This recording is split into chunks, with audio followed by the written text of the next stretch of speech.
Israeli प्रधानमंत्री ने America के समर्थन को अभूतपूर्व बताते हुए हमास के गुनाहों की पूरी लिस्ट बाइडेन को बताई। नेतन्याहू ने कहा कि हमास का काम दानवों जैसा है।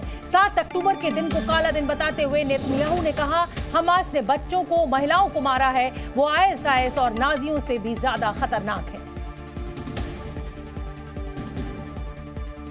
President, you rightly said that Hamas is worse than ISIS.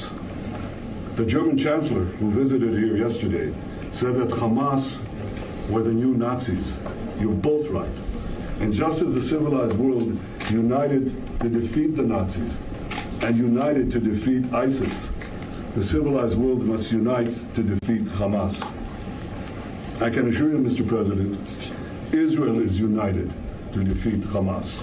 And we will defeat Hamas and remove this terrible threat from our lives. तो आपने सुना कि नेतन्याहू क्या कह रहे हैं। एक बार मैं फिर से विशाल पांडे का रुख कर लेती हूँ। विशाल पांडे गाजा बॉर्डर पर मौजूद है। विशाल, 12वां दिन है आज युद्ध का और आप शुरुआत से रिपोर्टिंग कर रहे हैं। सबसे पहले जी न्यूज की टीम पहुंची थी इजरायल में इस रिपोर्टिंग को करने के लिए। मैं आपसे ये जानना चाहती हूँ कि इन 12 दिनों में पहला दिन और आज 12वां दिन क्या देख रहे हैं आप? जमीन पर कितना फर्क है? क्या जो रॉकेट दागे जा रहे हैं, जो बम गोले बरसाए जा रहे हैं, वो बड़े हैं या कुछ आप कंट्रोल देख रहे हैं मामला?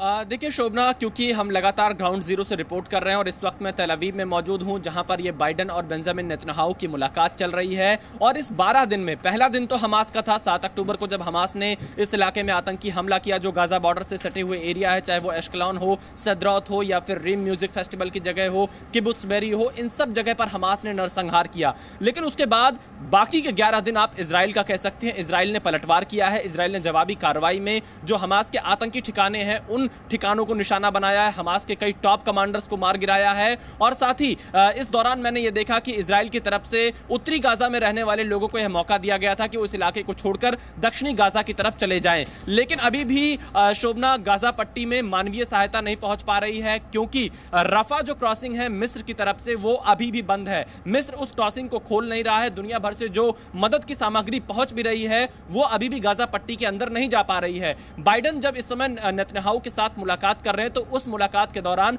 गाजा पट्टी में मानवीय सहायता को पहुंचाने पर भी चर्चा होगी, उसको लेकर एक कॉरिडोर देने पर भी बातचीत संभव है। दूसरी सबसे बड़ी बात यह है कि इस मुलाकात के दौरान कैसे जो इजरायली नागरिक बंधक बनाए गए हैं उनको कैसे छुड़ाया जाए, इस मुद्दे पर बातचीत हो रही होगी। और तीसरी सबसे बड़ी बात, जो विदेशी नागरिक गाजा पट्टी में फंसे हुए जिसमें अमेरिका के भी नागरिक हैं, उनको कैसे एक सेफ पैसेज देकर बाहर निकाला जाएगा, इस मुद्दे पर चर्चा हो रही होगी। और चौथी बड़ी चीज, क्योंकि मिडिल ईस्ट में इस वक्त सबसे ज्यादा अशांति दिखाई दे रही है, ईरान लगातार यहां पर इस बात की धमकी दे रहा है कि अगर इजराइल इस अटैक को नहीं रोकता है, इस हमले को नहीं रोकता है, तो ईरान को यहां पर फिलिस्तीन की रक्षा के लिए आगे आना पड़ेगा। और ईरान कई अरब देशों के साथ इस मुद्दे पर बातचीत कर रहा है। तो देखना यही होगा कि बाइडेन यहां से क्या रास्ता निकालते हैं, क्योंकि बहुत जल्द ही बाइडेन ने यह दौरा अपना प्लान किया, बहुत जल्दी वो यहां पर पहुंचे हैं। अमेरिका के विदेश मंत्री 2 बार दौरा कर चुके हैं इजराइल का। तो क्या आज से युद्ध का आगे भविष्य क्या होगा? क्या युद्ध रुकेगा या युद्ध चलता रहेगा?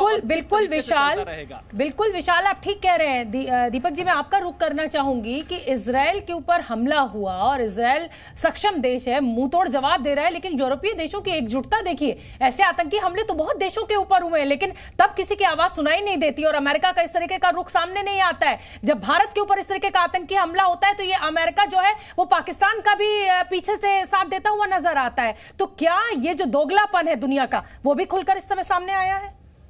ये अगर दुनिया में दोगलापन नहीं है तो और क्या है मैम? मुझे 50 साल हो गए हैं कूटनीति में। हिपोक्रेसी तो रग रग में भरी हुई है, जितने ये लोग दुनिया को चलाने का दावा करते हैं। नेतन्याहू ने एक चीज कही है कि Hamas is the new Nazis. Ma'am, ये शब्द नाज़ी यहूदियों को याद दिलाता है हिटलर की। 60-70 लाख को उसने, आप जानते हैं, गैस करी थी, जला दिया था, जो भी कुछ किया था। ये एक बहुत स्ट्रॉन्ग फीलिंग है जूस की। अभी तक वो ऑब्जर्व करते हैं ना, डे ये वाला दिन, ये वाला दिन, ये वाला दिन, जब उनको पूरी तरह से मिटाने की कोशिश की थी। फाइनल सोल्यूशन, ये शब्द इस्तेमाल किए थे एडोल्फ हिटलर ने। तो एक बड़ी पावरफुल चीज इसने जो कही है, और बाइडेन साहब सुन रहे थे और ही वाज नॉडिंग कि हाँ, मैं बिल्कुल पूरी तरह से सहमत हूं आपके साथ। दूसरी चीज मैम, अभी ये विचार कुछ लोग कह रहे हैं कि अब वाइडर जंग होगी। कौन जंग करेगा? इजराइल क्यों हमला करना चाहेगा बाकी अरब देशों पर? ईरान तो बोलता रहता है, लेकिन ईरान की अब कोई सीरियसली बात नहीं सुनता। और फिर वो अमेरिकन फ्लीट वहां पे मेडिटेरेनियन में पहुंची हुई है। कैसे पहुंचेगा गाजा में ईरान? हवाई जहाज से? हवाई जहाज उसके मार गिराए जाएंगे, समुद्र के रास्ते से वो जा नहीं सकता। तो ये बयान चलते रहेंगे उसके, लेकिन वो कुछ कर नहीं पाएगा। किसी अरब देश में इस समय ताकत नहीं है कि इजराइल से पंगा ले। अब तेल की जो बारी है, ऑयल वेपन, वो भी कोई खास चीज उसमें मैं नहीं समझता कि उसमें कोई खास दम है, क्योंकि अमेरिका दुनिया का सबसे बड़ा ऑयल प्रोड्यूसर है। वो अपनी इंक्रीज कर देगा तो बाकी सब ठंडी हो जाए। फाइनली एक चीज मैं जरूर कहूंगा, ma'am just give me 30 seconds. Yasser Arafat जो बहुत बड़े लीडर थे पैलेस्टाइन के, मैंने इनको सुना था जब मैं फ्रांस में पढ़ता था इन द 1970s। इन्होंने एक चीज कही थी, अभी तक मुझे स्पष्ट रूप से याद है, कि जब तक अरब देशों के पास एक दुश्मन है लाइक इजराइल, हम इकट्ठे होकर लड़ेंगे। जिस दिन कॉमन दुश्मन नहीं रहा, हम आपस में लड़ेंगे। यही हम अब देख रहे हैं। बिल्कुल ठीक है। तो दीपक जी भी मेरे साथ बने हुए हैं, प्रणय मेरे सहयोगी भी मेरे साथ स्टूडियो में मौजूद है, विशाल मेरे साथ ग्राउंड जीरो से मौजूद है। जी न्यूज़।